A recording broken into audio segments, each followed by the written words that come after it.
ഞാൻ എടുത്തിരിക്കുന്നത് എന്ന ഭാഗം മർക്കോസിന്റെ സുവിശേഷം 12-ാം അധ്യായം 28 മുതൽ 34 വരെയുള്ള വാക്യങ്ങളാണ്. അതിൽ ഒരു വാക്യം മാത്രം നമുക്ക് എടുക്കാം.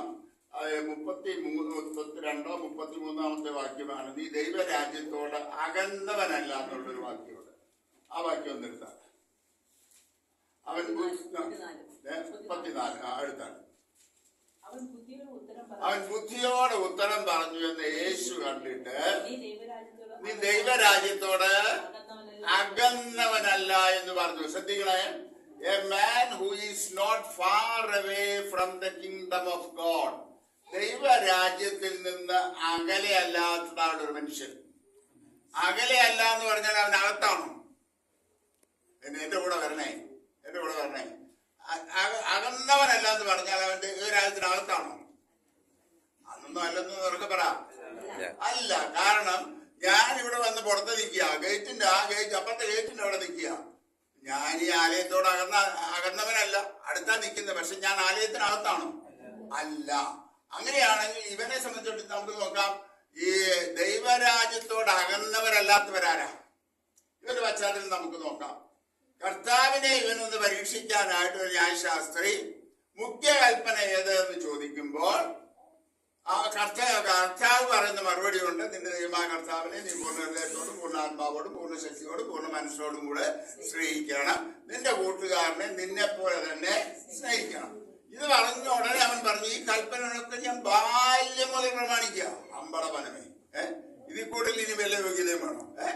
ന്യായപ്രമാണത്തിൽ പറഞ്ഞിരിക്കുന്നത് ചെറുപ്പം മുതൽ വള്ളി പുള്ളി തെറ്റാതെ ആചരിക്കുന്നതാണ് ഒരു മനുഷ്യൻ. ആ മനുഷ്യനെ നോക്കിക്കൊണ്ട് കർത്താവ് അവൻ ബുദ്ധിയോട് ഉത്തരം പറഞ്ഞു എന്ന് യേശു കണ്ടിട്ട് യേശു അവനോട് പറയാ, നീ ദൈവരാജ്യത്തോട് അകന്നവനല്ല. അപ്പോൾ ഇവിടെ ഒരു കാര്യം നമ്മൾ മനസ്സിലാക്കണം. നമ്മൾ പള്ളിയിൽ പോകുന്നവരായിരിക്കാം, പ്രാർത്ഥിക്കുന്നവരായിരിക്കാം, വേദപുസ്തകം വായിക്കുന്നവരായിരിക്കാം, ധാരാളം പള്ളിക്ക് വേണ്ടി കൊടുക്കുന്നവരായിരിക്കാം, ചിലപ്പോ പള്ളി പണിയിച്ചവരായിരിക്കാം. പക്ഷേ ഇതെല്ലാം നല്ലതാ. എന്നും രാവിലെയും വൈകിട്ടും വേദപുസ്തകം വായിക്കുന്നവരായിരിക്കാം, ബൈബിളിലെ വാക്യങ്ങൾ കാണാതെ പഠിച്ചവരായിരിക്കാം. പക്ഷേ ഇതെല്ലാം ചെയ്താലും ഒരു നമ്മുടെ പ്രവൃത്തി നമ്മളെ രക്ഷയുടെ അനുഭവത്തിലേക്ക് നടത്തുന്നില്ല. നമ്മൾ രക്ഷിക്കപ്പെടുന്നത് സൗജന്യമായാണ്. അതിലേക്ക് ഞാൻ വരുന്നുണ്ട്. ഇവിടെ എത്രയും പറഞ്ഞാണെങ്കിൽ നിർത്താനായിട്ട് ആഗ്രഹിക്കാം. രണ്ടാമതൊരു കൂട്ടറെ വേദപുസ്തകത്തിൽ നമുക്ക് കാണാനായിട്ട് പറ്റും. ഗലാത്യ ലേഖനം 5-ാം അധ്യായത്തിന്റെ 19 മുതൽ 21 വരെയുള്ള വാക്യങ്ങൾ. ഗലാത്യർ 5-ന്റെ 19 മുതൽ 21 വരെ.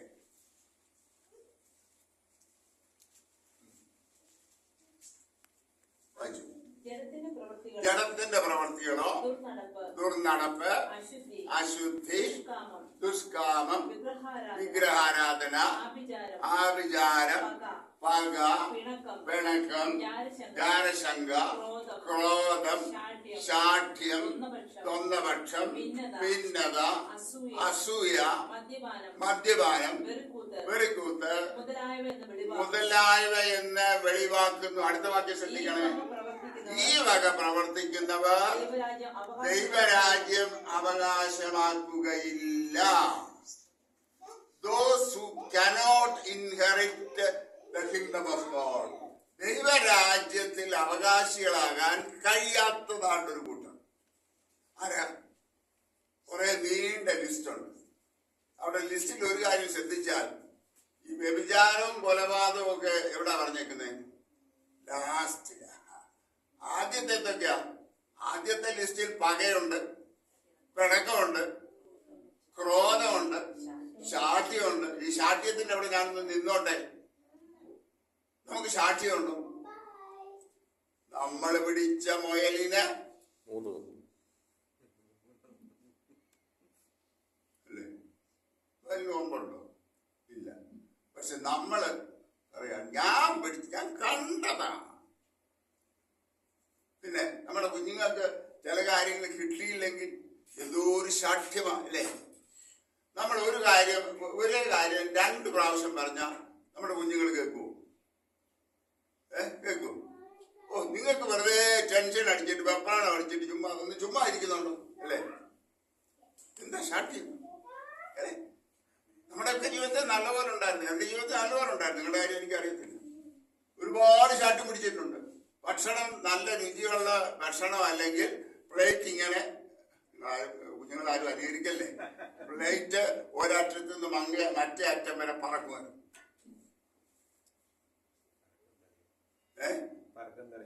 പറക്കും തളിക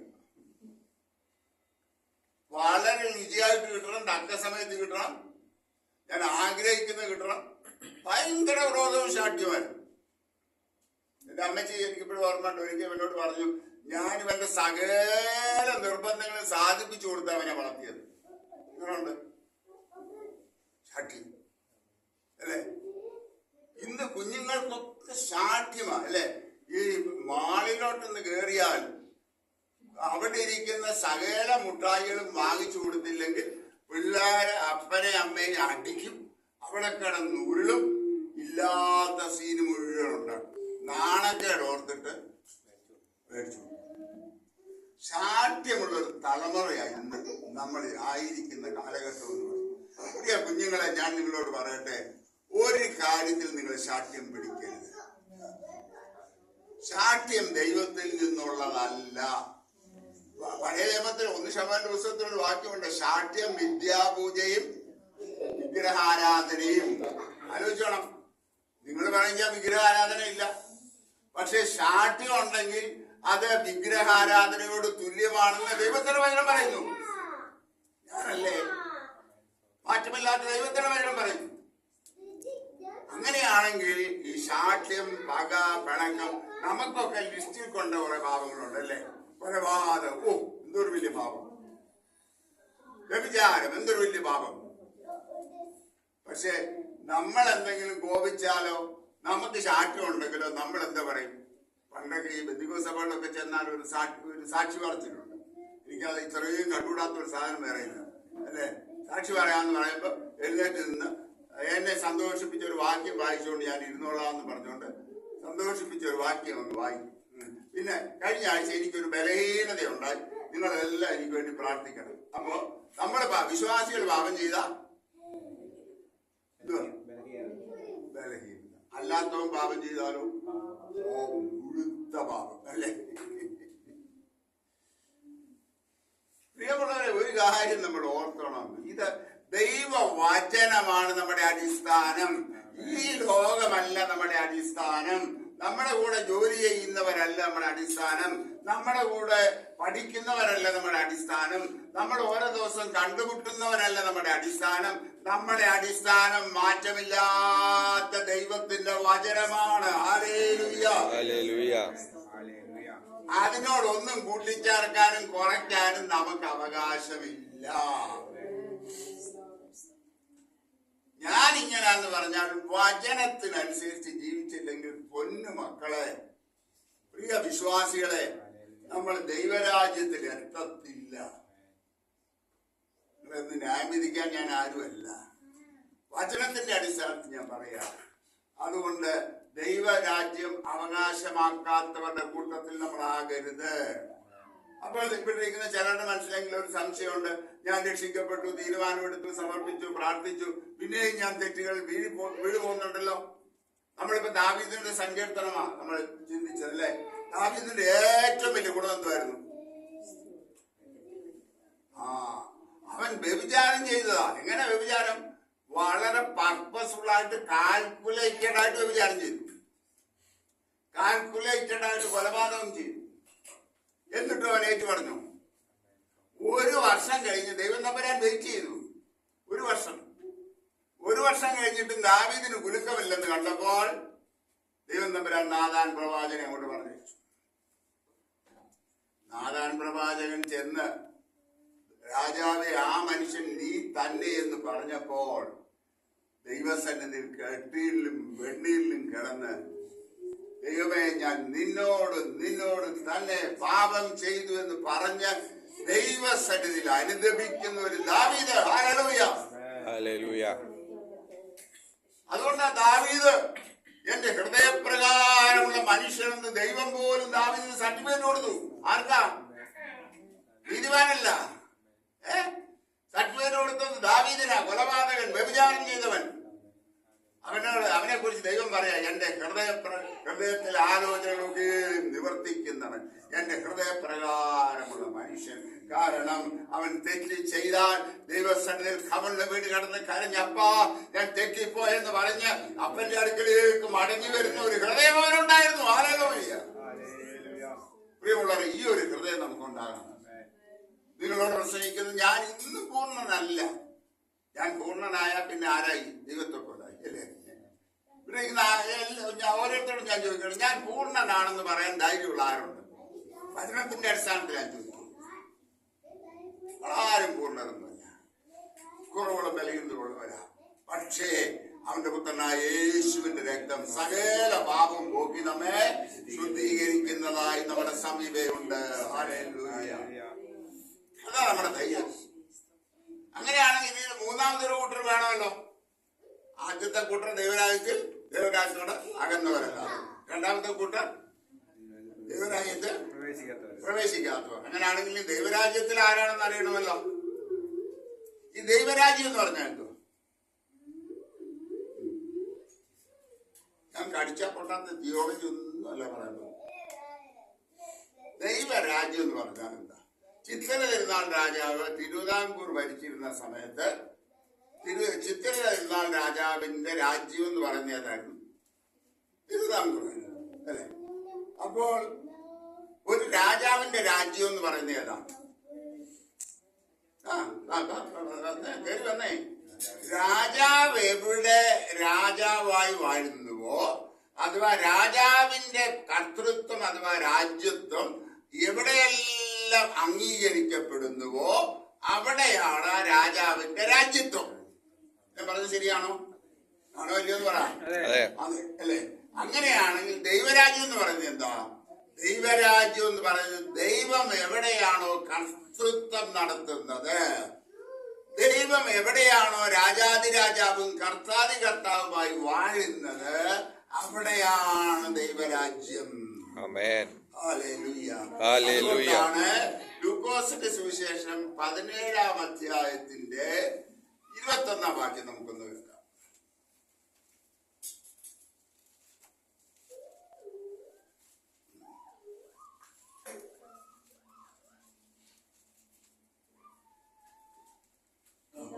ദൈവരാജ്യം എപ്പോൾ വരുന്നത്? പരീശന്മാർ ചോദിച്ചതിന് ദൈവരാജ്യം കാണത്തക്കവണ്ണമല്ല വരുന്നത്.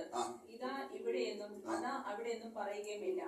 ദൈവരാജ്യം നിങ്ങളുടെ ഇടയിൽ തന്നെ. ദൈവരാജ്യം നിങ്ങളുടെ ഇടയിൽ തന്നെ. അപ്പൊ ദൈവരാജ്യം ഇവിടെ നമ്മുടെ ഇടയില, നമ്മളിൽ തന്നെ ദൈവരാജ്യം. അപ്പൊ പിന്നെ മരിച്ചു കഴിഞ്ഞാൽ കിട്ടുന്ന ദൈവരാജ്യം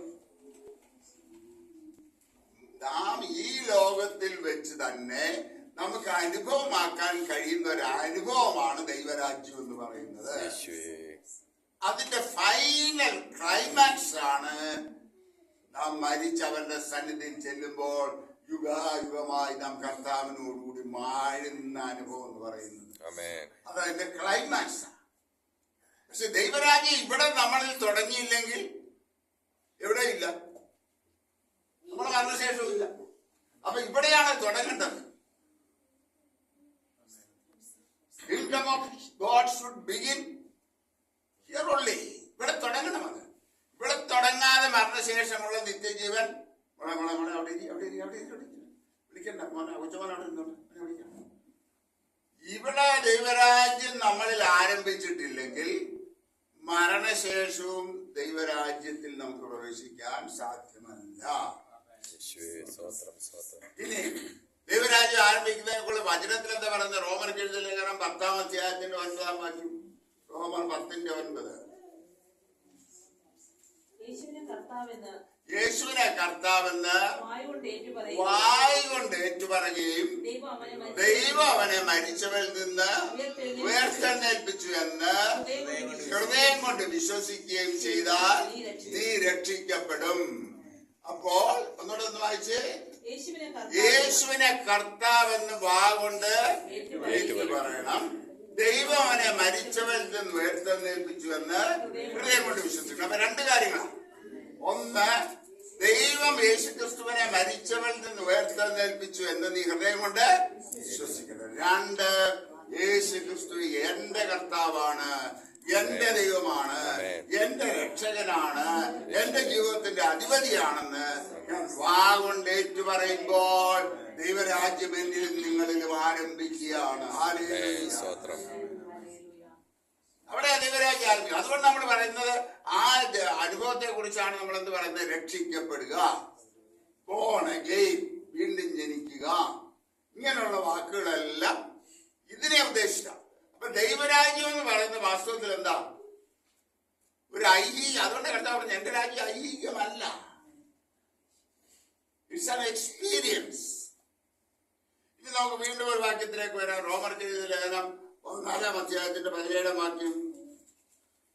റോമർ 14:17. ദൈവരാജ്യം ഭക്ഷണവും പാനീയവുമല്ല, നീതിയും സമാധാനവും പരിശുദ്ധാത്മാവിൽ സന്തോഷവും. ദൈവരാജ്യം ഭക്ഷണവും പാനീയമല്ല, പിന്നെന്തൊക്കെയാ? നീതി, സമാധാനം, പരിശുദ്ധാത്മാവിൽ സന്തോഷം.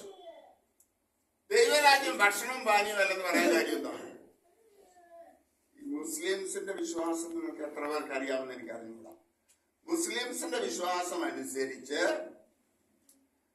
നമ്മൾ ഇവിടെ 5 നേരം നിസ്കരിക്കുകയും നമുക്ക് കിട്ടുന്ന സകല വരുമാനത്തിന്റെയും സക്കാത്ത് അഥവാ 2.5% മറ്റുള്ളവരെ സഹായിക്കാൻ വേണ്ടി നമ്മൾ കൊടുക്കുകയും ഹജ്ജ് ജീവിതകാലത്തിൽ ഒരു പ്രാവശ്യം ഹജ്ജ് ചെയ്യുകയും ചെയ്താൽ നിനക്ക് സ്വർഗം കിട്ടുമെന്ന് പറയുന്നില്ല, നിനക്ക് സ്വർഗത്തിൽ പോകാൻ കഴിഞ്ഞേക്കാം.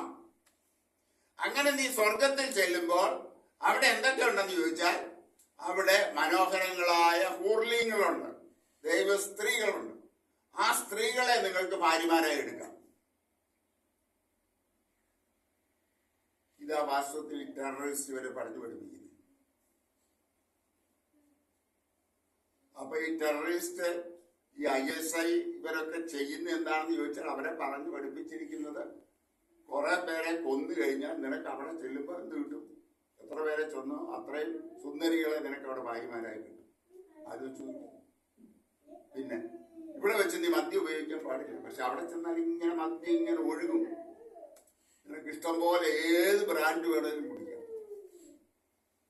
അപ്പൊ അവരുടെ സ്വർഗത്തിൽ എന്തുണ്ട്? പറ. ഭക്ഷണവും പാനീയമുണ്ട്. പക്ഷെ കർത്താവ് പറയാ നമ്മുടെ സ്വർഗത്തിൽ എന്തില്ല? ഭക്ഷണവും പാനീയവും ഇല്ല. പക്ഷെ എന്തൊക്കെയാ? നീതി, സമാധാനം, പരിശുദ്ധാത്മാവ്. ഞാൻ ഇതൊന്ന് വിശദീകരിക്കാൻ നോക്കട്ടെ. നീതി എന്താ? നീതി എന്ന് പറഞ്ഞാൽ വാട്ട് ഈസ് റൈറ്റസ്നെസ്? യെശയ്യാപ്രവാചകന്റെ പുസ്തകം 61-ാം അധ്യായത്തിന്റെ 10-ാം വാക്യം എടുത്ത്. യെശയ്യാവ് 61:10.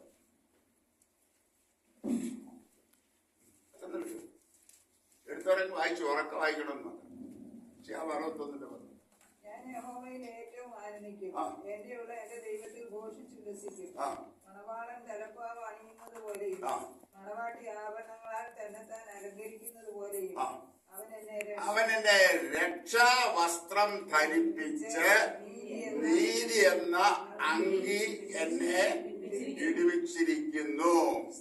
അപ്പോൾ രക്ഷാവസ്ത്രം ധരിപ്പിച്ച് നീതി എന്ന അങ്കി കൊണ്ട് ദൈവം നമ്മളെ പൊതിയുന്നതാണ് നീതികരണം എന്ന് പറഞ്ഞാൽ. വേറെ വിധത്തിൽ പറഞ്ഞാൽ പാപിയായ ഞാൻ യേശുക്രിസ്തു എന്റെ പാപത്തിന് വേണ്ടി കാൽവരി ക്രൂശിൽ മരിച്ചു എന്ന് വിശ്വസിച്ചുകൊണ്ട് യേശുക്രിസ്തുവിനെ എന്റെ രക്ഷിതാവും കർത്താവുമായി സ്വീകരിച്ച് ഞാനത് വാ കൊണ്ട് ഏറ്റു പറയുമ്പോൾ എന്റെ സകല കഴിഞ്ഞകാല പാപങ്ങളെയും ദൈവം എന്നേക്കുമായിട്ട് ക്ഷമിച്ച്, എന്നേക്കുമായിട്ടുള്ളത് വളരെ ഇമ്പോർട്ടന്റാ, എന്നേക്കുമായിട്ട് ക്ഷമിച്ച് ഒരു നീതിമാനായി ദൈവം എന്നെ പ്രഖ്യാപിക്കുകയാണ്. Hallelujah. God is declaring me as a saint. അങ്ങനെയാണ് ദേവദാസൻ പറഞ്ഞിരിക്കുന്നത്. God is declaring me as a saint, as if I have never committed even a single sin. Hallelujah. ഞാനൊരു പാപം പോലും ചെയ്തിട്ടില്ലാത്ത വ്യക്തി എന്നുള്ള നിലയ്ക്ക് ദൈവം ദൈവം എന്നെ കണക്കാക്കി. ദൈവം എന്നെ നീതി എന്ന വസ്ത്രം കൊണ്ടങ്ങ് പൊതിയ. ഹല്ലേലൂയ. എന്റെ പാപമംഗലമായ ജീവിതത്തെ ക്രിസ്തുവേശുവിന്റെ നീതി കൊണ്ടങ്ങ് പൊതിയുന്നത് കൊണ്ട് നമുക്ക് ഇവിടെ നിന്ന് ആരാധിക്കാൻ കഴിയുന്നത്. അതുകൊണ്ടാണ് ഏത് സമയത്തും കൃപാസനത്തിന് മുമ്പിലേക്ക് നമുക്ക് ധൈര്യമായിട്ട് കടന്നു ചെല്ലാൻ നമുക്ക് അവകാശം ലഭിച്ചത് പുത്രന്റെ രക്തത്താൽ മാത്രമാണ്. അതുവരെ പ്രാകാരത്തിൽ മാത്രം നിന്നുകൊണ്ട് ആരാധിച്ചിരുന്ന ദൈവജനം കർത്താവിന്റെ ക്രൂശ് മരണത്തോടുകൂടെ ദേവാലയത്തിലെ തിരശീല മുകളിൽ തൊട്ട് താഴെ വരെ രണ്ടായി ചിന്തിപ്പോയി. എന്താ അതിന്റെ അർത്ഥം? ഇതുവരെ പ്രാകാരത്തിൽ നിന്നുകൊണ്ട് മാത്രം ഒരു മഹാപുരോഹിതന് മാത്രം ആണ്ടിലൊരിക്കൽ പ്രവേശനം ഉണ്ടായിരുന്ന അതിപരിശുദ്ധ സ്ഥലത്തേക്ക് പാപികളായ എനിക്കും നിങ്ങൾക്കും പുത്രന്റെ രക്തത്താൽ അവൻ പ്രവേശനം തന്നു. ഹല്ലേലൂയ. പുത്രന്റെ രക്തത്താൽ അവൻ നമ്മളെ വീണ്ടെടുത്തു. നമ്മുടെ സകല പാപങ്ങളെ അവന്റെ പുറകിലെറിഞ്ഞു കളഞ്ഞു. ഞാൻ അവയെ ഓർക്കയുമില്ലെന്നുള്ള വാഗ്ദത്തം തന്നു. കാർമുകിലിനെ പോലെ ഞാൻ നിന്റെ ലംഘനങ്ങളെ, നിന്റെ അകൃത്യങ്ങളെ ഞാൻ മായ്ച്ചു കളയും. നിങ്ങളുടെ പാപം എത്ര കടുംചുവപ്പായിരുന്നാലും അതിനെ ഹിമം പോലെ വെളുപ്പിക്കുന്ന ഒരു കർത്താവിന്റെ ആ രക്തത്തിന്റെ വിലയാ ഞാനും നിങ്ങളും. കുഞ്ഞാടിന്റെ വിലയേറി രക്തം കൊണ്ടാണ് നമ്മളെ വിലയ്ക്ക് വാങ്ങിച്ചത്. നമ്മളാരാ? രാജകീയ പുരോഹിത വർഗമാ, വിശുദ്ധ വംശമാ, സ്വന്തം ജനമാ. രാജകീയ പുരോഹിത വർഗം.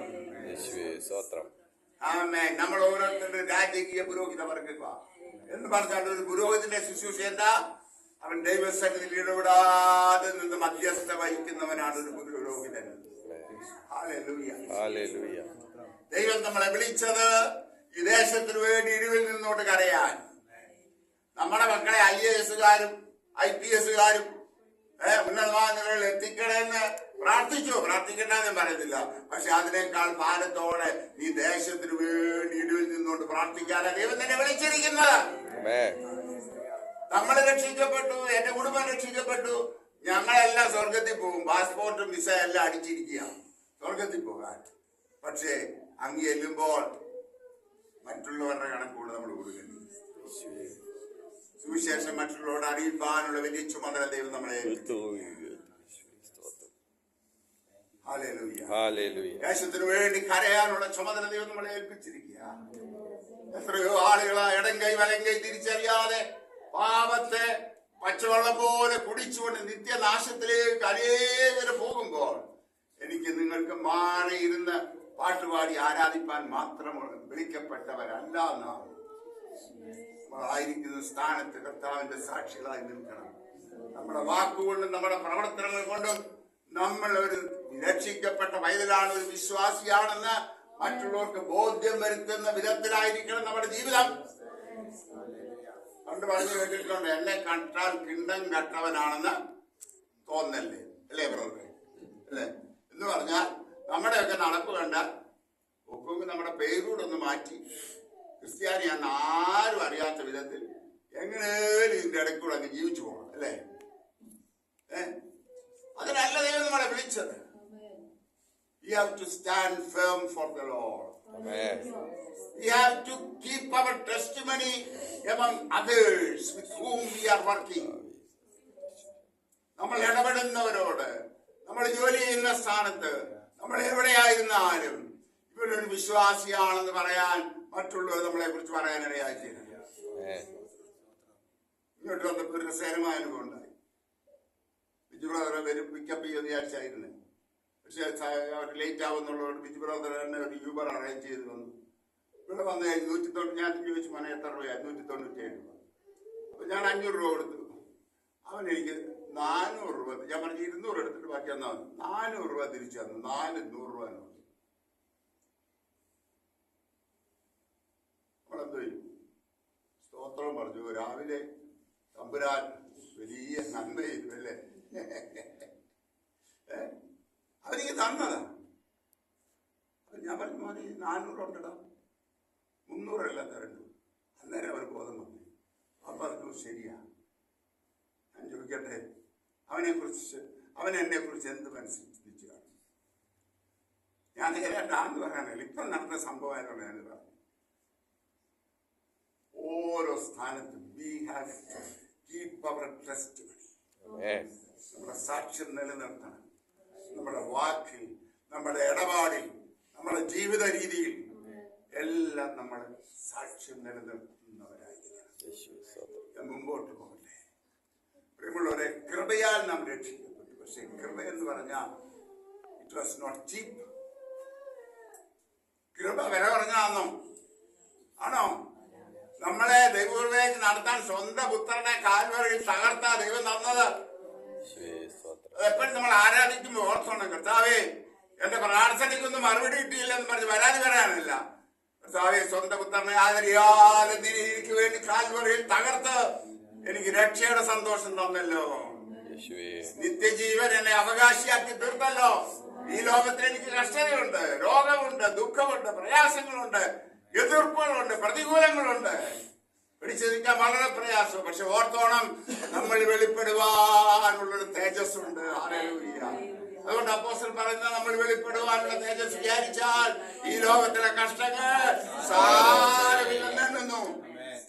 കഷ്ടങ്ങൾ സാരമില്ലയോ? കഷ്ടങ്ങൾ സാരമുള്ളതല്ല. പക്ഷേ നമ്മൾ വെളിപ്പെടുവാനുള്ളൊരു തേജസ്സുണ്ട്. ഹല്ലേലൂയ. ഹല്ലേലൂയ. നാം അവന്റെ സന്നിധിയിൽ ചെല്ലുമ്പോൾ നാം അവനെ പോലെ ആയിത്തീരുന്നു.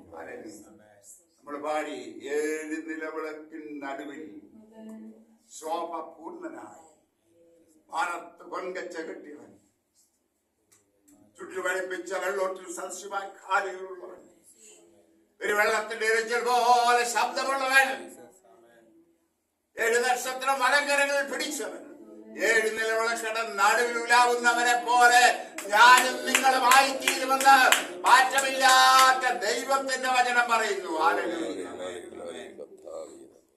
ഈ പ്രത്യാശ നമ്മുടെ പ്രത്യാശ. ഇത് ഓർക്കുമ്പോ ഈ ലോകത്തിലെ കഷ്ടങ്ങളൊന്നുമില്ല. നമ്മുടെ കൂടെ പഠിക്കുന്നവരെ നമ്മളെ കളിയാക്കും, നമ്മളെ പുച്ഛിക്കും. പക്ഷെ നീ കർത്താവിന് വേണ്ടി വില കൊടുത്ത് നിന്നാലുണ്ടല്ലോ, ദൈവം നിന്നെ മാനിക്കും. എന്റെ അനുഭവമാണ്. ഇരിക്കാനുള്ള റൈസ് കോളേജ് പഠിക്കുമ്പോൾ ഒരു കത്തോലിക്ക കോളേജാണ്. ഞങ്ങളവിടെ ഒരു പ്രയർ ഗ്രൂപ്പ് ഉണ്ടായിരുന്നു. ഞങ്ങൾ ഹോസ്റ്റലിൽ ഒരു ദിവസം കൂടും, ഒരുമിച്ച് പ്രാർത്ഥിക്കും. പുറത്ത് ആഡം സാഹിബ് എന്ന് പറഞ്ഞൊരു ഓസ്ട്രേലിയക്കാരൻ ബ്രദർ സാഹിബ് ഉണ്ടായിരുന്നു. ഞങ്ങൾ അദ്ദേഹമായിട്ട് പരിചയപ്പെട്ടു. അദ്ദേഹം വീട്ടിലൊരു കൂട്ടായ്മ ആചരിച്ചു. ഞങ്ങളെല്ലാം അവിടെ പോകുമായിരുന്നു, കുറെ കുഞ്ഞുങ്ങൾ. ഞങ്ങൾ പോയച്ച് വരുമ്പോൾ, ഞങ്ങൾ ഈ പ്രയറും കഴിഞ്ഞ് വരുമ്പോൾ ഇച്ചിരി ലേറ്റായിട്ടായിരിക്കും വരുന്നത്. അപ്പൊ വരുമ്പോൾ ഈ ഹോസ്റ്റലിന്റെ മുകളിൽ നിന്ന് വിളിച്ചു പറയുന്ന കേൾക്കാം, ആണ്ടടാ ദൈവവും ദൈവത്തിന്റെ പുത്രന്മാരെല്ലാം കൂടെ വരുന്നുണ്ട്. ഹോസ്റ്റലിൽ ഭക്ഷണം കഴിക്കാൻ മെസ്സുകളിലോട്ട് ചെല്ലുമ്പോ അവിടെ ആർപ്പൂടിയാ, ദാണ്ടടാ ദൈവം വരുന്നടാ, കുളിക്കാൻ പോകുന്നു, ദാണ്ടടാ ദൈവം കുളിക്കാൻ പോകുന്നു. സത്യമാണോ? ഒത്തിരി അനുഭവിച്ചിട്ടുണ്ട്, ഒരുപാട്. ഞാൻ ദൈവസ്ഥാനത്തിൽ ഇരുന്ന് പൊട്ടി കരഞ്ഞിട്ടുണ്ട്. അത്രമാത്രം നിന്ന് അനുഭവിച്ചിട്ടുണ്ട്. പക്ഷെ അതിന്റെ മധ്യത്തിൽ ദൈവം എന്നെ മാനിച്ചു. സംഭവങ്ങൾ നിങ്ങൾക്ക് അറിയാവുന്നതുകൊണ്ട് ഞാനത് വിശദീകരിക്കുന്നില്ല. എന്റെ പരീക്ഷയുടെ റിസൾട്ട് ദൈവം എന്നെ മാനിച്ചു. പ്രിയ കുഞ്ഞുങ്ങളെ, ഇവിടെ ഇരിക്കുന്ന കുഞ്ഞുങ്ങളോട് ഞാൻ പറയട്ടെ, നിങ്ങൾ ദൈവത്തെ മാനിച്ചു നിന്നാൽ, നിങ്ങളുടെ ഹോസ്റ്റലിൽ, നിങ്ങളുടെ കോളേജിൽ, നിങ്ങൾ ജോലി ചെയ്യുന്ന സ്ഥാനത്ത് നിങ്ങൾ കർത്താവിനെ മാനിച്ചു നിന്നാൽ, ദൈവം നിങ്ങളെ അവിടെ ഉയർത്തും, മാനിക്കും. ദൈവം നിന്നെ ഉയർത്താൻ വിചാരിച്ചാൽ ആ ഉയർന്നതിന് ഒരു പരിധിയില്ല. അവൻ നിന്നെ മാനിപ്പാൻ വിചാരിച്ചാൽ, അല്ലേ? മൊർദെഖായിയുടെ ചരിത്രം നമുക്കറിയാം. അവനെ കഴുകുമരത്തിൽ തൂക്കാൻ പുറത്ത് കാത്തിരിക്കുമ്പോൾ ദൈവം രാജാവിന്റെ ഉറക്കം തടുത്ത്. ഹല്ലേലൂയ. സംഭവങ്ങൾ അറിയാം. മൊർദെഖായിയെ കഴുകുമരത്തിൽ തൂക്കാൻ ആലോചന ചോദിക്കാൻ ചെന്ന ഹാമാനോട് ദൈവം പറഞ്ഞു, നീ ആ മൊർദെഖായിക്ക് ഞാൻ കേറുന്ന കുതിരപ്പുറത്തവനെ കെട്ടി, എന്റെ രാജവസ്ത്രം അവനെ ധരിപ്പിച്ച്, എന്റെ തലപ്പാവ് അവനെ ധരിപ്പിച്ച്, രാജാവ് ബഹുമാനിക്കാൻ നിശ്ചയിക്കുന്ന മനുഷ്യരെ ഇങ്ങനെ ബഹുമാനിക്കുമെന്ന് പറഞ്ഞ് വിളിച്ചു പറഞ്ഞുകൊണ്ട് നടക്കണം. ഹല്ലേലൂയ. ആലോചിച്ച് നമ്മുടെ കർത്താവ് ആരാ? കർത്താവ് എത്ര വിശ്വസ്തനാ, അവൻ എത്ര വിശ്വസ്തനാ. പറഞ്ഞാലും തീരത്തില്ല അവന്റെ വിശ്വസ്തതയുടെ ആഴം, അവന്റെ കരുണയുടെ ആഴം. ഹല്ലേലൂയ. ദൈവം നമ്മളെ നീതീകരിക്കുന്നവനാ. 3 പരിശുദ്ധ ഭക്ഷണം പാനീയമല്ല, നീതി, സമാധാനം, പരിശുദ്ധാത്മാവിൽ സന്തോഷം. ജോയ് ഇൻ ദ സ്പിരിറ്റ്, പരിശുദ്ധാത്മാവിലുള്ള സന്തോഷം. അല്ലെ? നമ്മളെല്ലാം മത്തായി ബ്രദറാ പറഞ്ഞു, നമ്മളെല്ലാം കൂടെ ഒരുമിച്ച് കൂടുമ്പോൾ എന്തൊരു സന്തോഷം അല്ലേ? നമ്മൾ ഒരുമിച്ച് ആരാധിക്കുമ്പോൾ എന്തൊരു സന്തോഷമാണ്. നമ്മൾ പറയും ഒരു ദൈവമക്കളെ തമ്മിൽ കാണുമ്പോൾ എന്തൊരു ആശ്വാസം, എന്തൊരു സന്തോഷമാണ്. റിജോയ്സിംഗ് ഇൻ ദ സ്പിരിറ്റ്, ആത്മാവിലുള്ള സന്തോഷം. ലോകപ്രകാരം ഒരുപാട് സന്തോഷങ്ങളുണ്ട് അല്ലെ? ആ സന്തോഷങ്ങളൊക്കെ വളരെ നൈമിഷികമാണ് അല്ലെ? ഒരു നിമിഷം കൊണ്ട് മാറും. 2 സ്മോൾ അടിച്ചാൽ കുറെ നേരത്തേക്ക് കിക്ക് കിട്ടും, കമ്പനി കിട്ടും. പക്ഷെ അത് കഴിയുമ്പോഴോ അതിനെക്കാട്ടിൽ തകർന്ന അവസ്ഥയിലേക്ക് അനേക കുഞ്ഞുങ്ങള് ഇന്ന് തകർന്നുകൊണ്ടിരിക്കുക. ഇവിടെ യൗവനക്കാരോട് ഞാൻ പറയട്ടെ, അനേക യൗവനക്കാർ തകർന്നുകൊണ്ടിരിക്കുന്ന ഒരു കാലഘട്ടത്തിലാണ് ഞാനും നിങ്ങളും ജീവിക്കുന്നത്. നിങ്ങളെ ഓരോരുത്തരെയും കുറിച്ച് ദൈവത്തിനൊരു ഉദ്ദേശം. കർത്താവിനെ സാക്ഷീകരിച്ചുകൊണ്ട് നിൽക്കണം. കുറഞ്ഞ പക്ഷം ഉറക്ക സുവിശേഷം പറയാൻ പറ്റിയില്ലെങ്കിൽ പോലും ജീവിതം കൊണ്ടും പ്രവൃത്തി കൊണ്ടും കർത്താവിനെ ഉയർത്തുന്നവരാണ്. നിങ്ങളുടെ ജീവിതം കണ്ടിട്ട് മറ്റുള്ളവർ ചോദിക്കണം, മോനെ നിനക്കെന്താ എത്ര വ്യത്യാസം? Why you are different from us? ചോദിക്കാനിടയാണ്. അങ്ങനെ നമുക്ക് സുവിശേഷം പറയാൻ ദൈവം അവസരം തരും. മുമ്പോട്ട് പോകട്ടെ. പരിശുദ്ധാത്മാവിൽ സന്തോഷം അല്ലേ? ഈ പരിശുദ്ധാത്മാവിൽ സന്തോഷം എന്ന് പറയുന്നത് നമ്മൾ പരിശുദ്ധാത്മാവിന്റെ അഭിഷേകം നമ്മുടെ ജീവിതങ്ങളിൽ പ്രാപിച്ചു കഴിയുമ്പോഴാ പരിശുദ്ധാത്മാവിലുള്ള സന്തോഷം നമുക്ക് അനുഭവിക്കാൻ കഴിയും. രക്ഷയുടെ സന്തോഷമുണ്ട്. രക്ഷയുടെ സന്തോഷം എന്ന് പറഞ്ഞാൽ നമ്മൾ രക്ഷിക്കപ്പെട്ട് കഴിയുമ്പോൾ നമ്മുടെ ഉള്ളിലൊരു സന്തോഷമുണ്ട്, വളരെ നല്ലതാണ്. പക്ഷേ ആ രക്ഷയുടെ സന്തോഷത്തിൽ നമ്മൾ തൃപ്തിപ്പെട്ടിരിക്കരുത്. നമുക്ക് ആത്മാവിന്റെ ഒരു സന്തോഷമുണ്ട്. അതുകൊണ്ടാണ് അപ്പോസ്തലൻ പറഞ്ഞ എഫേസ്യ ലേഖനം 5-ാം അധ്യായത്തിന്റെ 18-ാം വാക്യം നമ്മൾ വായിക്കുന്നു, ആത്മാവ് നിറഞ്ഞവരായി, be filled with the holy spirit. പരിശുദ്ധാത്മാവിനെ ആർക്കാ കൊടുക്കുന്നത്? ആർക്കാ കൊടുക്കുന്നത്? മത്തായി ബ്രദറിനെ പോലുള്ളവർ, അമ്മണിക്കുട്ടി ആക്കിയെ പോലുള്ളവർ ആണോ? ചോദിക്കുന്ന ഏവരും ധാരാളമായി നൽകുന്നവനാ നമ്മുടെ കർത്താവ്. പക്ഷെ ആരുടെ അവകാശമാണ്? മക്കളുടെ അവകാശമാണ്. യേശുക്രിസ്തുവിനെ രക്ഷിതാവും കർത്താവുമായി സ്വീകരിച്ച് നിന്റെ ജീവിതം കർത്താവിനായി സമർപ്പിച്ചു കൊടുത്തിട്ടുണ്ടെങ്കിൽ പരിശുദ്ധാത്മാഭിഷേകത്തിന് നീ യോഗ്യനാണ്, യോഗ്യയാണ്.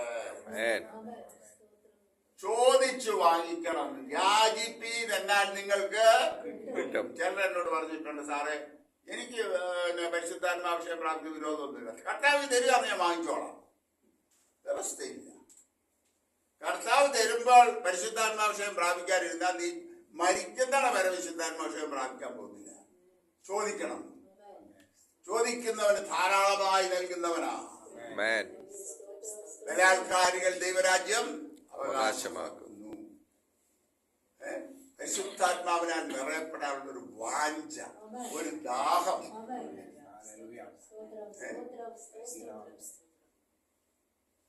ഈ ഒരു ദൈവദാസനെ കുറിച്ച് ഞാൻ കേട്ടിട്ടുണ്ട്, വെസ്റ്റേണിൽ പേരങ്ങ് മറന്നുപോയി. അദ്ദേഹം പരിശുദ്ധാത്മാവിനാൽ നടന്നു പോകുമ്പോഴാ പരിശുദ്ധാത്മാവിനാൽ അങ്ങ് നിറയപ്പെട്ടിട്ട് അദ്ദേഹം അടുത്തുള്ളൊരു വീട്ടിലേക്ക് ഓടി കയറിയിട്ട് പറഞ്ഞു, എനിക്കൊരു റൂം വേണം, പ്രാർത്ഥിക്കാനാണെന്ന് പറഞ്ഞ് ആ റൂമിനകത്ത് കയറി കടച്ച് മണിക്കൂറുകളോളം അവിടെ കിടന്ന് ദൈവസന്നിധി കരഞ്ഞ് നിലവിളിച്ച് പ്രാർത്ഥിച്ചു. ആ ഒരു ഉണർവ് ആ പട്ടണത്തിലുണ്ടായി. ഈ ഒരു ഉണർവ് ഇന്ന് നമുക്ക് ആവശ്യം. ആഴമേറിയ പാപമൊക്കെ കൊണ്ടാണ് എനിക്ക് പേര് കിട്ടുന്നില്ല, കാരണം ഞാനൊന്നും പറയാൻ ഉദ്ദേശിച്ചു പറഞ്ഞല്ല, ദൈവാത്മാവിനെ കൊണ്ടുപോകുന്ന ഒരു ദാസിനെ കുറിച്ച് ഞാൻ വായിച്ചിട്ടുണ്ട്. അദ്ദേഹം ട്രെയിനിൽ യാത്ര ചെയ്യുമ്പോൾ ആ ട്രെയിൻ ഏതെല്ലാം സ്റ്റേഷനിൽ കൂടെ പാസ് ചെയ്യുന്നോ ആ സ്റ്റേഷന്റെ പ്ലാറ്റ്ഫോമിൽ നിൽക്കുന്നവരൊക്കെ കിടന്ന് പാപബോധം ഉണ്ടായിട്ട് അലറി നിലവിളിച്ചെന്ന് കേട്ടിട്ടുണ്ട്. ചരിത്രമാണ് ഇതൊക്കെ, ഈ കാലഘട്ടത്തിൽ നടന്ന ചരിത്രമാണ്. നമുക്കിന്ന് വലിയ ഡ്രമ്മടിയും കയ്യടിയും അന്യഭാഷയും തുള്ളിച്ചാടും എല്ലാം ഉണ്ട്. പക്ഷെ എന്തുമാത്രമില്ല, ആത്മശക്തിയില്ല. ആത്മശക്തി പ്രിയമുള്ളവരെ, we should be separated. വേർപാടെന്ന് പറയുന്നത് ഇവിടെ നമ്മളെ മറ്റുള്ളവരിൽ നിന്ന് വ്യത്യസ്തരായിരിക്കണം. മത്തായി ബ്രദറിന്റെ ചർച്ച കൂടെ കൊണ്ടുവന്ന് സ്ഥാപിച്ച് ഇത്രയും ശാസിക്കുകയും നമ്മളെ പഠിപ്പിക്കുകയും ചെയ്ത ഒരു ദേവദാസനെ നമുക്ക് തന്നെ എന്തിനാ? We should be different. ആ സഭയിലുള്ള ബന്ധുക്കോസഭയിലുള്ള പാസ്റ്റർ ചിലപ്പോൾ അങ്ങനെ ആയിരിക്കാം, ഈ സഭയിലുള്ള ദേവദാസൻ അങ്ങനെ ആയിരിക്കാം. നമുക്കത് വിഷയമല്ല. ദൈവം എന്നെയും നിങ്ങളെയും വിളിച്ചത് അവന്റെ ബുദ്ധിയിലേക്ക് നോക്കി വിശുദ്ധിയെ തികച്ച് ഓട്ടം ഓടി തികയ്ക്കാനാണ്. ആരെയും നോക്കരുത്, ഒരു ദൈവദാസനെയും നോക്കരുത്. ആരും പൂർണ്ണരല്ല. പക്ഷെ ഒരു കാര്യം ഓർത്തോണം, പരിശുദ്ധാത്മാഭിഷേകം ഇല്ലാതെ നമുക്ക് ഈ ലോകത്തിൽ ജയകരമായ ക്രിസ്തു നയിക്കാൻ സാധ്യമല്ല. പരിശുദ്ധാത്മാഭിഷേകം ഒരു മസ്റ്റാ പ്രിയമുള്ളവർ. ഞാൻ ഈ പരിശുദ്ധാത്മാഭിഷേകം ഭക്തന്മാർ ഒരു അച്ഛന്റെ വീട്ടിലിരുന്ന് ഒരു അച്ഛന്റെ വീട്ടിച്ചോടുള്ള അച്ഛന്റെ കൊച്ചപ്പോ നല്ല അഭിഷേകവും നല്ല അന്യഭാഷയും ഭയങ്കര ഭൂതങ്ങളുടെ പേരുള്ള അധികാരമൊക്കെ ഉള്ള നല്ല ദൈവമുള്ള കൊച്ചമ്മയാണ്. കരിപ്പഴ അച്ചാമ്മ കൊച്ചമ്മ എന്നൊക്കെ പറഞ്ഞ ആ കാലങ്ങളിൽ ദൈവം ശക്തമായിട്ട് ഉപയോഗിച്ച സ്ത്രീരത്നങ്ങളുണ്ടായി. ഈ കരിപ്പഴ അച്ചാമ്മ കൊച്ചമ്മയും വരും, ഈ വീട്ടിച്ചോടുള്ള അച്ഛന്റെ വീട്ടിലെ കൊച്ചമ്മയും ഇവരെല്ലാം കൂടെ ഒരു കൂട്ടായ്മ. അച്ഛനും വന്നിരിക്കും. അങ്ങനെ പ്രാർത്ഥിച്ചുകൊണ്ടിരിക്കുമ്പോഴാ ഈ കൊച്ചമ്മ അച്ഛനോട് പറഞ്ഞു, എന്റെ തലയെ കൈവച്ച് പ്രാർത്ഥിക്കാൻ പറഞ്ഞു. തലയെ കൈവച്ച് പ്രാർത്ഥിക്കുന്ന സമയത്ത് ഞാനൊരു വലിയ ദർശനം കണ്ടു. ഒരു പാത്രത്തിൽ നിന്ന് എണ്ണ എന്റെ തലയിലേക്ക് ഇങ്ങനെ പകരുക. ആ ദർശനം 5 മിനിറ്റോളം നീണ്ടു. കർത്താവിനോട് ചോദിച്ചു, ഞാൻ നിന്നെ അഭിഷേകം ചെയ്തു എന്നുള്ളതിന് ഇനി നിനക്ക് സംശയമുണ്ട്? ഞാൻ പറഞ്ഞില്ല കർത്താവ്, ഞാൻ വിശ്വസിക്കുന്നു, നീ എന്നെ അഭിഷേകം ചെയ്തു. ഭയങ്കരമായ ശക്തി എന്നിൽ വ്യാപരിച്ചു. അന്യഭാഷ എനിക്ക് കിട്ടിയില്ല. ഞാൻ പിന്നീട് ശാന്തമായിരുന്ന് സ്വന്തമായിട്ടിരുന്നു. കാരണം എനിക്ക് ഡ്രം അടിച്ച് കൈയടിച്ച് പാട്ടുപാടുമ്പോ ഈ ഇളകുന്ന അന്യഭാഷ എനിക്ക് വേണ്ടാന്ന് ഞാൻ തമ്പുരാനോട് പറഞ്ഞു. കാരണം എനിക്കത് ഇഷ്ടമല്ല. ഇപ്പോഴും ഞാൻ ആരാധിക്കുമ്പോൾ നമുക്ക് ആത്മാവിന്റെ ഐക്യത്തിലുള്ള ആരാധന വരുമ്പോൾ ഞാൻ അന്യഭാഷ പറയും. വെറുതെ കിടന്ന് അന്യഭാഷ പറഞ്ഞ് ബഹളം വെക്കുന്നത് എനിക്ക് താല്പര്യമില്ല. കർത്താവ് അതുകൊണ്ട് ഞാൻ തന്നെ ഇരുന്ന് പ്രാർത്ഥിച്ചപ്പോഴാണ് തമ്പുരാൻ എന്റെ നാവിൽ പുതിയ ഭാഷ തന്നു. നിങ്ങൾ കഥ കടച്ച് രക്ഷിക്കപ്പെട്ടവരാണോ? കഥ കടച്ച് ദൈവസന്നിധിയിൽ ഇരുന്നേ. ഒരു ദിവസമല്ല, 2 ദിവസമല്ല, ഞാൻ ദിവസങ്ങളോളം ദൈവസന്നിധിയിൽ കാത്തിരിക്കേണ്ടത്. കാരണം ഇത് അത്ര വിലയുള്ളതാണ്. പരിശുദ്ധാത്മാഭിഷേകം എന്ന് പറയുന്നത് ഇറ്റ് ഈസ് സോ പ്രഷ്യസ്. ഇവിടെ ഒരു കാര്യം ഞാൻ ഓർമ്മിപ്പിക്കട്ടെ. ചിലപ്പോൾ പരിശുദ്ധാത്മാഭിഷേകം പ്രാപിച്ച് ചിലർ ചിരിക്കുന്നുണ്ടാകാം, ചിലപ്പോൾ കമന്ന് വീഴുന്നുണ്ടാകാം, ചിലർ മലന്ന് വീഴുന്നുണ്ടാകാം. നമ്മൾ ഇതൊന്നും കണ്ട് ക്രിട്ടിസൈസ് ചെയ്യാൻ പോകരുത്. കാരണം പരിശുദ്ധാത്മാവിന്റെ പ്രവർത്തനത്തെ നമുക്ക് ലിമിറ്റ് ചെയ്യാൻ റൈറ്റില്ല. ഇതൊന്ന് ശ്രദ്ധിക്കണേ. നമ്മൾ ഈ ഇന്നിപ്പം സോഷ്യൽ മീഡിയയിലുള്ള വലിയ പ്രശ്നമാണ് ഈ ശക്തമായിട്ട് ദൈവത്തെ ഉപയോഗിക്കുന്ന അവരെ ശരിയോ തെറ്റോ അവർ ദൈവമായിട്ട് തീരുമാനിച്ചോട്ടെ. പക്ഷെ നമുക്ക് ഒരു സഭയിൽ ചെല്ലുമ്പോൾ അവിടെ നമുക്ക് ഇഷ്ടപ്പെടാത്തതായിട്ടുള്ള പരിശുദ്ധാത്മാവിന്റെ പ്രവർത്തനം എന്ന് കണ്ടാൽ നമ്മൾ മാറി നിൽക്കണം. ഒരു ദൈവസഭയെ ദൈവദാസനെ ക്രിട്ടിസൈസ് ചെയ്യാൻ നമുക്ക് റൈറ്റില്ല. കാരണം വചനം പറയുന്നു, പരിശുദ്ധാത്മാവിനെതിരായ ദൂഷണമോ ഒരു നാളും ക്ഷമിക്കയില്ല. എന്തിനാ നമ്മൾ ഈ ദൈവക്രോധം പരിശു വെക്കുന്നത്? തെറ്റാണെങ്കിൽ അവർ ദൈവമായിട്ട് തീർത്തോട്ടെ. നമുക്കൊരു സ്ഥാനത്ത് പോകുമ്പോൾ നമുക്ക് അവിടുത്തെ രീതികൾ ഇഷ്ടപ്പെടുന്നില്ലെങ്കിൽ you stop going from there. അതായത് നമ്മളെ കുറിച്ച് ആഗ്രഹിക്കുന്നത്. ഇത് സോഷ്യൽ മീഡിയയിൽ ചില, ഞാൻ അവിടെ പേരൊന്നും പറയാം, ചില ആളുകൾ ഇതിനായിട്ട് കച്ച കെട്ടി ഇറങ്ങിയേക്കുക. സോഷ്യൽ മീഡിയയിൽ കൂടെ ഇങ്ങനെയുള്ള പ്രവർത്തികളെ ക്രിട്ടിസൈസ് ചെയ്തുകൊണ്ട് ഇങ്ങനെ മീഡിയാസിൽ കൂടെ ഇറക്കി അനേക ബ്രദറുകാരിങ്ങനെ നോക്കിയിരിക്കുക എന്തെങ്കിലും കിട്ടാൻ. കാരണം അവർ പരിശുദ്ധാത്മാഭിഷേകം പരിശുദ്ധാത്മാവിനെ ഫീൽഡ് അതവർ പറയും. ആത്മാവിൽ നിറഞ്ഞു, പക്ഷെ അന്യഭാഷയും രോഗശാന്തിപരവും പ്രവചനപരവും ഒക്കെ നിന്നുപോയെന്ന് പഠിപ്പിക്കുന്നവരാ ബ്രദറൻ സഭ. അതുകൊണ്ട് ഇങ്ങനെയുള്ളവരെ നമ്മൾ സൂക്ഷിക്കണം. ഞാൻ വിചാരിക്കും ദൈവമായി ഇവർ ഇത്രയും വചനം പഠിച്ചിട്ടും എന്തുകൊണ്ടാണ് ഈ ഒരു കാര്യത്തിൽ ഇവർക്ക് ഒരു വ്യക്തമായിട്ട് ഒരു വെളിപ്പാട് കിട്ടാതെ പോയെന്ന് ഞാൻ വിചാരിക്കും.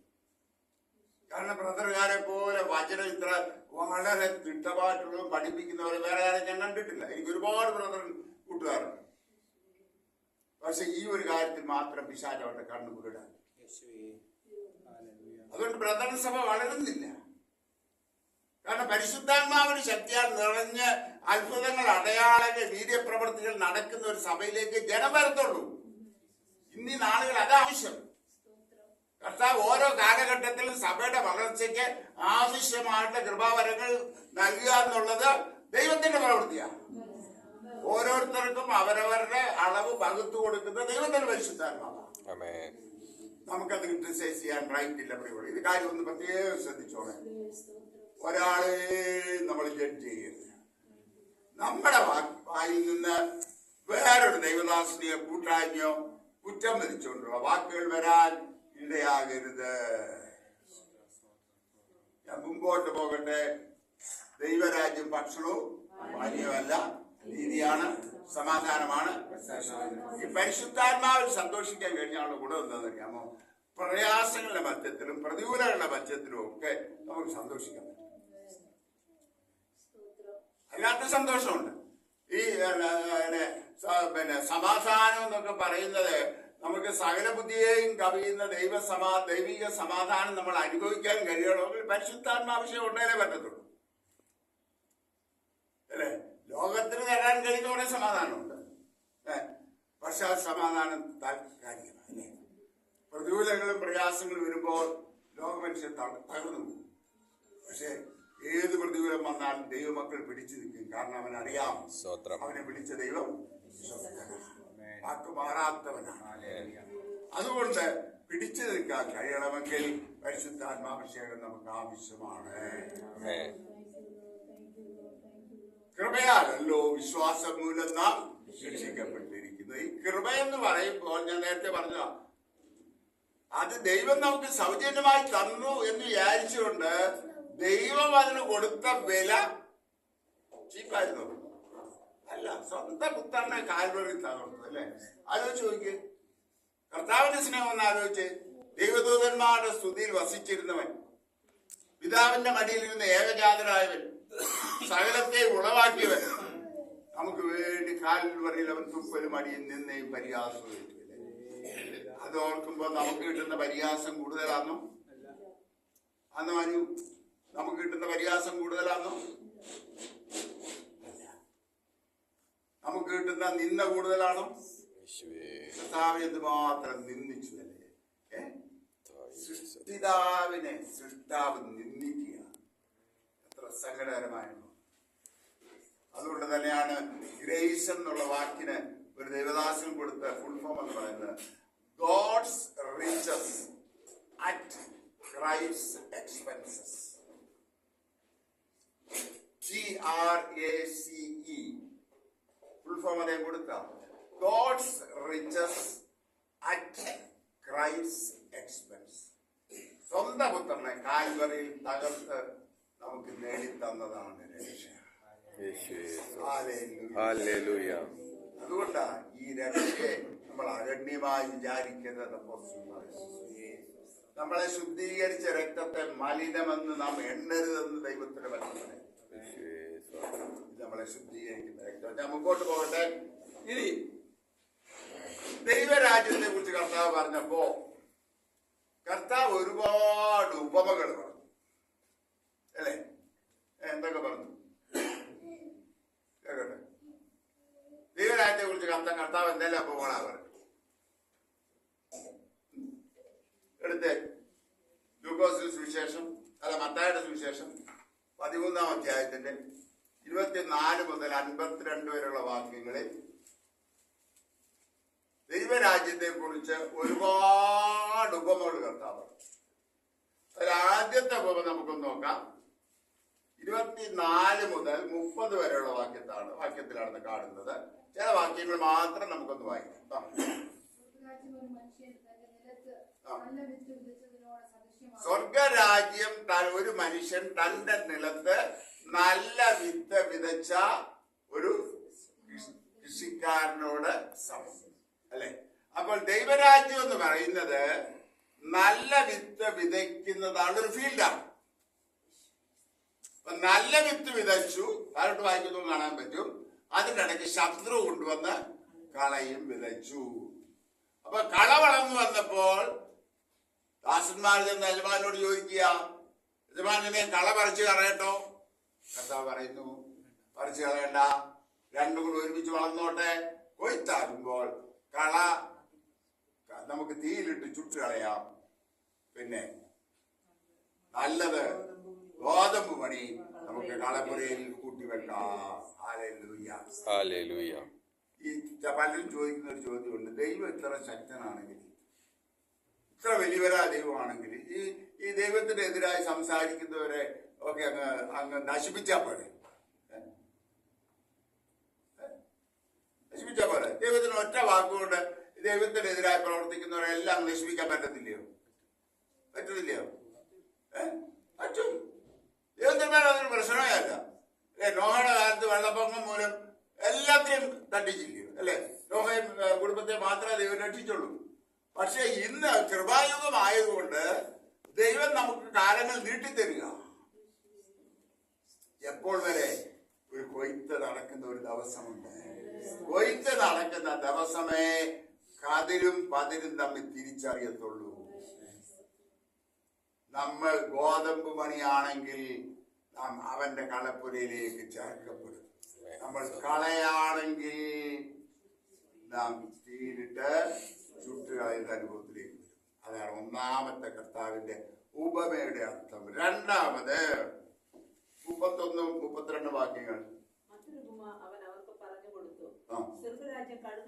സ്വർഗരാജ്യം കടുകുമണിയോട് സദൃശ്യം. അതൊരു മനുഷ്യനെടുത്ത് തന്റെ വയലിലിട്ടു. അതെല്ലാ വിത്തിലും ചെറിയതെങ്കിലും വളർന്ന സസ്യങ്ങളിൽ ഏറ്റവും വലുതായി തീർന്നു. ആകാശത്തിലെ പറവകൾ വന്ന് അതിന്റെ കൊമ്പുകളിൽ വസിപ്പാൻ തക്കവണ്ണം അത് വൃക്ഷമായി തീർന്നു. ശ്രദ്ധിക്കണേ. അപ്പൊ ഇവിടെ പറയാണ് ദൈവരാജ്യം ഏതിനോട് സദൃശ്യം? കടുകുപണി. കടുകുപണി എന്ന് പറഞ്ഞാൽ വളരെ ചെറുതാണ് അല്ലേ? അല്ലെ, അപ്പൊ പിന്നെ നമുക്ക് സംശയം വരികയാണ്, കടുകുപണി വളർന്നാൽ വലിയ വൃക്ഷമാകുമോ? നമ്മൾ ഉദ്ദേശിക്കുന്ന കടുകുപണി അല്ലിത്. കർത്താവ് ഉദ്ദേശിച്ച ആശയം എന്ന് പറഞ്ഞാൽ ഗൾഫ് ഈ പ്രദേശങ്ങളിൽ പോയി അവിടുത്തെ കടുകുപണി വളർന്ന് വലിയ വൃക്ഷമായതൊന്നും ഞാൻ കണ്ടിട്ടില്ല, എനിക്കറിയത്തില്ല. പക്ഷെ കർത്താവ് പറഞ്ഞതിന്റെ ആശയം എന്ന് പറഞ്ഞാൽ ദൈവരാജ്യം എന്ന് പറയുന്നത് ഇറ്റ്സ് എ സ്മോൾ ബിഗിനിങ് അല്ലെ. ദൈവരാജ്യം നമ്മൾ എപ്പോഴാണ് ആരംഭിക്കുന്നത്? യേശു ക്രിസ്തുവിനെ രക്ഷിതാവ് കർത്താവായി സ്വീകരിക്കുമ്പോൾ ദൈവരാജ്യം നമ്മളില് ആരംഭിച്ചു. ഒരു ചെറിയ വിത്ത് നമ്മളിൽ വീണു. ആ വീണ വിത്ത് എന്ത് ചെയ്യണം?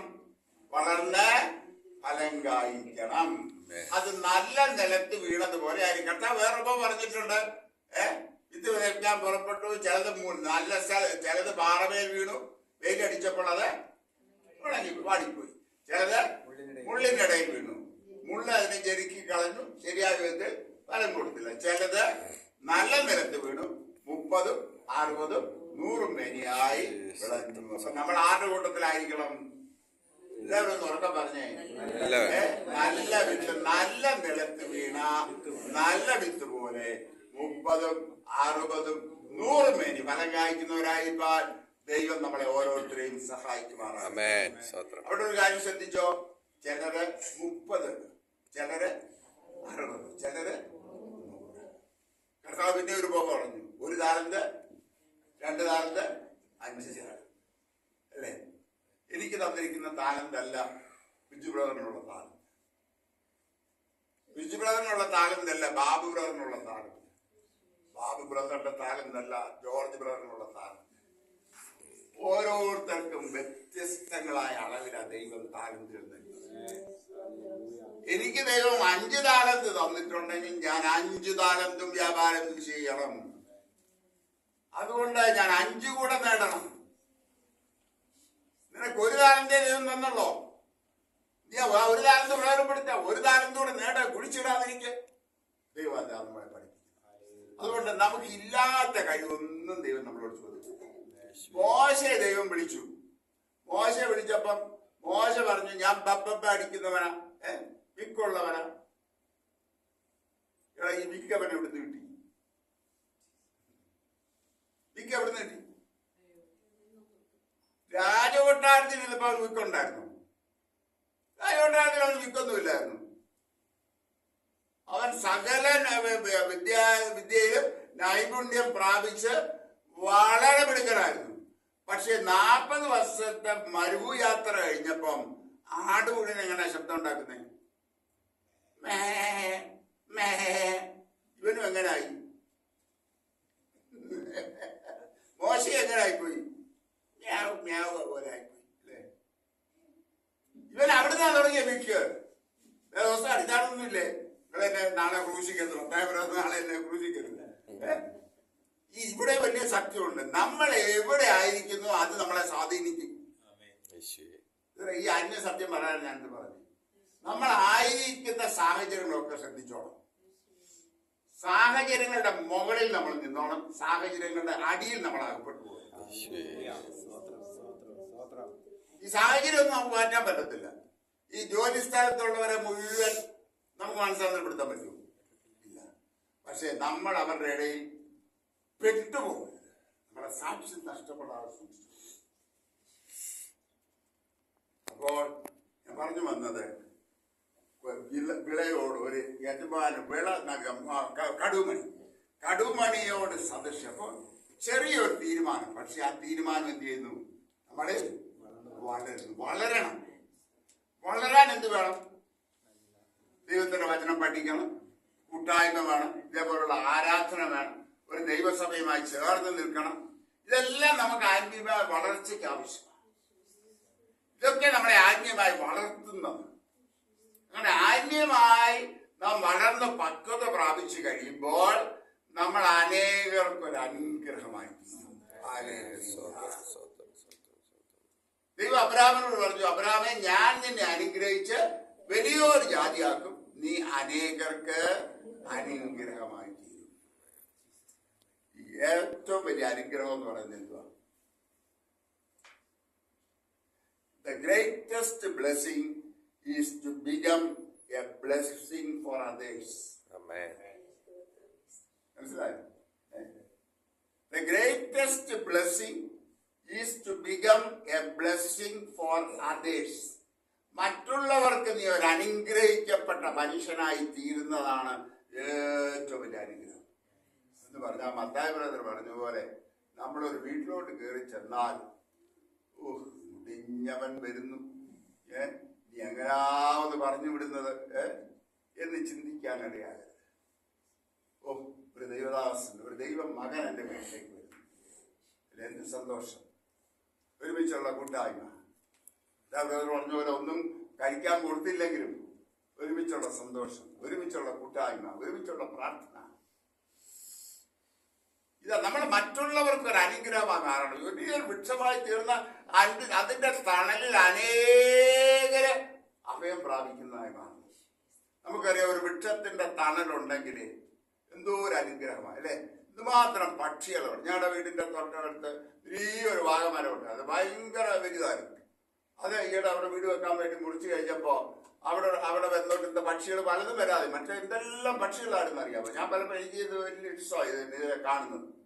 എവിടെ ഞാൻ ഇതുവരെ കണ്ടിട്ടില്ലാത്ത പക്ഷികൾ പോലും ആ മരത്തിൽ വന്നിരുന്ന് വിശ്രമിക്കുമായിരുന്നു.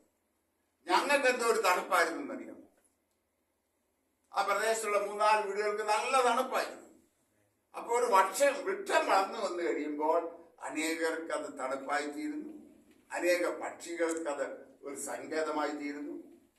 അല്ലെ, എന്തൊരു വലിയ അനുഗ്രഹമാണ്. ഞാനും നിങ്ങളും ഈ ഒരു അനുഭവത്തിലേക്ക് വരണം. ആത്മീയമായി നമ്മൾ വളർന്ന് നമ്മൾ മറ്റുള്ളവർക്ക് ഒരു അനുഗ്രഹമായി തീരണം. ഞാൻ അത്രയും പറഞ്ഞ് വിടുക. 3:33-34. അവൻ മറ്റൊരു ഉപമ അവരോട് പറഞ്ഞു, സ്വർഗരാജ്യം പുളിച്ച മാവിനോട് സദൃശ്യം. അതൊരു സ്ത്രീ എടുത്ത് 3 പറ മാവിൽ എല്ലാം പുളിച്ചു വരുമ്പോഴും അടക്കി വെച്ചു. ഇതൊക്കെയും യേശു പുരുഷാരത്തിൽ ഉപമകളായി പറഞ്ഞു. ഉപമ കൂടാതെ അവരോടൊന്നും പറഞ്ഞില്ല.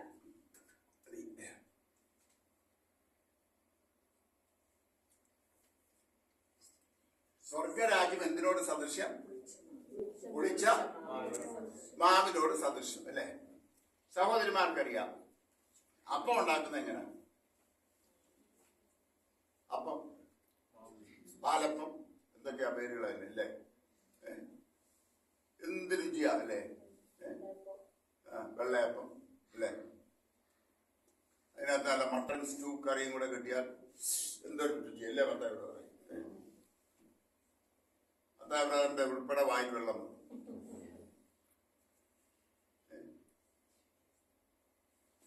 അത് അപ്പമായി തീർന്നത് എങ്ങനെയാണ്? അത് പുളിച്ച മാവ് അതിനകത്ത് ചേർത്ത്. പണ്ടൊക്കെ ആണെങ്കിൽ കള്ള അല്ലേ? നിങ്ങളുടെ വൈകുന്നേരം അത് വന്നു അല്ലേ? എനിക്ക് ഓർമ്മയുണ്ട്, നമ്മളെ വേലയ്ക്ക് നിൽക്കുന്ന ആളിനെ പറഞ്ഞു വിട്ട് കള്ളി ഷാപ്പിന്റെ പുറകിൽ കൂടെ കള്ളു വാങ്ങിച്ചുകൊണ്ടിരിക്കുക അല്ലേ? ഇപ്പം നമുക്ക് കള്ളിനൊന്നും പോകേണ്ട കാര്യമൊന്നുമില്ല അല്ലെ? ഈസ്റ്റ് അല്ലേ? അപ്പൊ ഇതെല്ലാം ചെയ്യുന്നത് എന്താ? പുളിപ്പിക്കുക. അപ്പൊ ഇതെന്താ ചെയ്യുന്നത്? ഒരല്പം ഈസ്റ്റ് എടുത്ത് ഇത് മാവിലിട്ട് വെച്ച് കഴിയുമ്പോ രാവിലെ ആകുമ്പോഴോ ഞങ്ങൾക്ക് അനുഭവം ഉണ്ടായിട്ടുണ്ട്. ഈ പാത്രത്തിന്റെ അടപ്പ് മുഴുവൻ പൊളിച്ച് ഇതാ അടുപ്പെ മുഴുവൻ അങ്ങ് വീഴും. പിന്നെ ഇരട്ടി പണിയാണ്. ഒരല്പം ഈസ്റ്റ് അതിനകത്ത് ഇട്ട് തരും.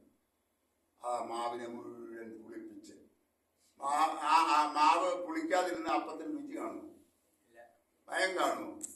ഒന്നിനും കൊള്ളത്തില്ല അല്ലേ? ഒന്നിനും കൊള്ളത്തില്ല.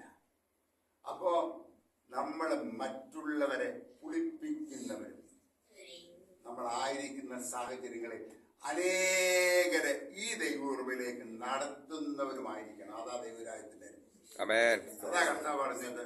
നിങ്ങൾ പുളിപ്പില്ലാത്ത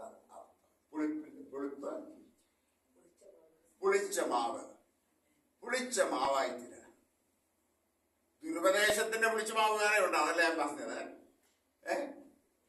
കർത്താവിന് വേണ്ടി നമ്മൾ ആയിരിക്കുന്ന സ്ഥാനങ്ങളിൽ നമ്മൾ ശോഭിക്കുമ്പോൾ ഈ രാജ്യത്തിന്റെ സുവിശേഷം നമ്മുടെ ചുറ്റുപാടിലേക്ക് ദൈവം വ്യാപിപ്പിച്ചുകൊണ്ടേയിരിക്കും. അനേകം അനുഭവങ്ങളുണ്ട്. ഈ ഡോക്ടർ നമ്പൂതിരിപ്പാട് എന്ന് പറയുന്ന ഒരു വലിയ ദേവദാസനുണ്ടായിരുന്നു. അദ്ദേഹം വളരെ പ്രസിദ്ധനായിട്ടുള്ള ഒരു ന്യൂറോ സർജനായിരുന്നു. ലുധിയാന മെഡിക്കൽ കോളേജിന്റെ ഡയറക്ടറായിരുന്നു. ഞാൻ അദ്ദേഹത്തിന്റെ പ്രസംഗം കേട്ടിട്ടുണ്ട്. ഒരു രാത്രി ഞങ്ങൾക്ക് ഒരുമിച്ച് താമസിക്കാൻ അവസരം കിട്ടിയിട്ടുണ്ട്. അദ്ദേഹം ഒരു ബ്രാഹ്മണ കുടുംബത്തിൽ നിന്ന് ദൈവകൃപയിലേക്ക് വന്ന മനുഷ്യനാണ്. അദ്ദേഹം രക്ഷിക്കപ്പെട്ട എങ്ങനെയാണെന്നറിയാം. അദ്ദേഹം ലണ്ടനിൽ MRCPക്ക് പഠിക്കുമ്പോൾ ഒരു നേഴ്സ് പെൺകുട്ടി, ഇവർക്ക് ഒരുമിച്ച് ഒരു വലിയ പാർട്ടി ഉണ്ടായിരുന്നു. ആ പാർട്ടിയിൽ ഇങ്ങനെ മദ്യം ധാരാളമായി വിളമ്പുകയാണ്. മദ്യം വിളമ്പുമ്പോൾ ഇന്ന് ഡോക്ടർ നമ്പൂതിരിപ്പാടിന്റെ തൊട്ടിപ്പുറത്തിരുന്ന ഒരു നേഴ്സ് പെൺകുട്ടി അവൾ പറഞ്ഞു, "No, I don't want liquor. Just give me some soft drinks." എനിക്ക് മദ്യം വേണ്ട, സോഫ്റ്റ് ഡ്രിങ്ക്സ് മതി എന്ന് പറഞ്ഞു. ഉടനെ നമ്പൂതിരിപ്പാട് ചോദിച്ചു, "Why you are not taking liquor?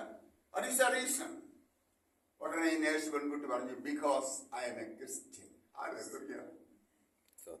Because I am a Christian, I am not taking that. ആ വാക്കാണ് വലിയൊരു മനുഷ്യനെ ദൈവകൃപയിലേക്ക് നടത്താനിടയായി. നിങ്ങളുടെ ഒരു ചെറിയ സാക്ഷ്യം പോലും അനേകരെ ദൈവകൃപയിലേക്ക് നടത്താൻ പരിശുദ്ധാത്മാവിനെ ഉപയോഗിക്കും. നിങ്ങളല്ല, പരിശുദ്ധാത്മാവിനെ ക്രിയ ചെയ്യും. അദ്ദേഹം പിന്നെ ആയുസ് മുഴുവൻ കർത്താവിന്റെ ഒരു സാക്ഷിയായി വളരെ പ്രസിദ്ധനായ ഒരു ഡോക്ടറാണെങ്കിൽ പോലും കർത്താവിന് വേണ്ടി ധീരമായി നിന്നൊരു മനുഷ്യനാണ് ഡോക്ടർ നമ്പൂതിരിപ്പാട്. ഒരുപാട് പേരുണ്ട്. ഒരുപാട് പേരുണ്ട്. വലിയ വലിയ തിയോളജിയൻസ്, വലിയ വലിയ തത്വശാസ്ത്രജ്ഞന്മാർ. തിയോളജിയൻസ് അല്ല, ഫിലോസഫേഴ്സ്, തത്വശാസ്ത്രജ്ഞന്മാർ. അവരൊക്കെ ദൈവകൃപയിലേക്ക് കടന്നു വരാനിടയായത് ചെറിയ ചെറിയ പലരുടെ സാക്ഷ്യങ്ങൾ. പ്രിയമുള്ളവരെ, അതുകൊണ്ട് ഒരു പുളിച്ച മാവായി ദൈവം നമ്മളെ വിളിച്ചിരിക്കുക. അവസാനമായിട്ട് ഒരു കാര്യം കൂടെ പറഞ്ഞ എന്റെ വാക്കുകൾ അവസാനിപ്പിക്കട്ടെ. 44 വാക്യം.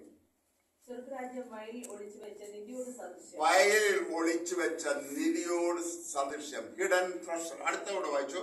അതൊരു മനുഷ്യൻ കണ്ട് മതി, അത് മനുഷ്യൻ കണ്ട് വായിച്ചു. മറിച്ചിട്ട് തന്റെ സന്തോഷത്താൽ ചെന്ന് സന്തോഷത്താൽ ചെന്ന് തനിക്കുള്ളത് തനിക്കുള്ളതൊക്കെ വിറ്റ് ആ വയൽ വാങ്ങി. അടുത്തത്, പിന്നെയും സ്വർഗ്ഗരാജ്യം നല്ല മുത്ത് അന്വേഷിക്കുന്ന ഒരു വ്യാപാരിയോട് അവൻ വിലയേറിയ ഒരു മുത്ത് കണ്ടെത്തിയാറേ തനിക്കുള്ളതൊക്കെ വിറ്റ് അത് വാങ്ങി. ഇത് രണ്ടിനും ഒരേ അർത്ഥമാണ്. എന്താ അർത്ഥം? മുത്തിനെക്കാട്ടിലും സർവസമ്പത്തിനെക്കാട്ടിലും ഏറ്റവും വിലയുള്ളതാണ് ദൈവരാജ്യം എന്ന് പറയുന്നത്. It is so precious that even if you want, you have to forsake all the things of this world. It is worth. നിനക്കുള്ളത് സകലവും ത്യജിക്കേണ്ടി വന്നാലും ദൈവരാജ്യം പ്രാപിക്കത്തക്കവണ്ണം അത്ര വിലയുള്ളതാ ദൈവരാജ്യം എന്ന് പറയുന്നത്. അതുകൊണ്ടാ നമുക്കിതിന്റെ വില അറിയത്തില്ല. എത്രയോ വലിയ ഹിന്ദു ബാക്ക്ഗ്രൗണ്ടിലും മുസ്ലിം ബാക്ക്ഗ്രൗണ്ടിലുള്ള അനേകര് ഈ കർത്താവിന്റെ സുവിശേഷം കേട്ടിട്ട് തങ്ങൾക്കുള്ള വസ്തുവകൾ, സമ്പത്ത്, കിട്ടേണ്ട ഷെയർ, സമൂഹത്തിലെ അംഗീകാരം എല്ലാം കളഞ്ഞിട്ട് ഈ കർത്താവിന്റെ പിറകെ ഇറങ്ങാൻ അനേകർക്ക് ഭാഗ്യമുണ്ടായ എന്തുകൊണ്ടാണെന്ന് അറിയാമോ? ഈ ദൈവരാജ്യം വിലയുള്ളതായി അവർ കണ്ടു. അവർക്കുള്ള സകലവും വിട്ടിട്ട് കർത്താവിനെ പിൻപറ്റാൻ അവർ തയ്യാറായി. ഞാൻ എന്റെ വാക്കുകളോട് അവസാനിപ്പിക്കട്ടെ. ദൈവരാജ്യം ഭക്ഷണവും നീതിയാണ്, സമാധാനമാണ്, പരിശുദ്ധാത്മാവിൽ സന്തോഷം. ദൈവരാജ്യത്തോട് അകന്നവനല്ലാത്തവൻ, ദൈവരാജ്യം കടപ്പാൻ കഴിയാത്തവൻ ദൈവരാജ്യത്തിന് അകത്തായി. ഞാനും നിങ്ങളും ദൈവരാജ്യത്തിനകത്തുള്ളവരായിരിക്കാൻ ദൈവം നമ്മളെ സഹായിക്കട്ടെ. അതുകൊണ്ട് മാത്രം തൃപ്തിപ്പെടുന്നവരായിട്ടല്ല, നമ്മള് മറ്റനേകർക്ക് ഒരു അനുഗ്രഹമായി തീരാൻ, അനേകരെ ദൈവകൃപയിലേക്ക് നടത്തുന്നവരായി തീരുവാൻ നമ്മുടെ സാക്ഷ്യം കൊണ്ടും വാക്കുകൊണ്ടും പ്രവർത്തനങ്ങൾ കൊണ്ടും അനേകരെ ദൈവകൃപയിലേക്ക് നടത്താൻ ദൈവത്തിന്റെ പരിശുദ്ധാത്മാവ് നമ്മെ ഓരോരുത്തരെയും സഹായിക്കട്ടെ എന്ന് ആത്മാർത്ഥമായി പ്രാർത്ഥിച്ചുകൊണ്ട് ഞാൻ എൻ്റെ വാക്കുകൾ അവസാനിപ്പിക്കുന്നു. സകലത്തിലും ദൈവനാമം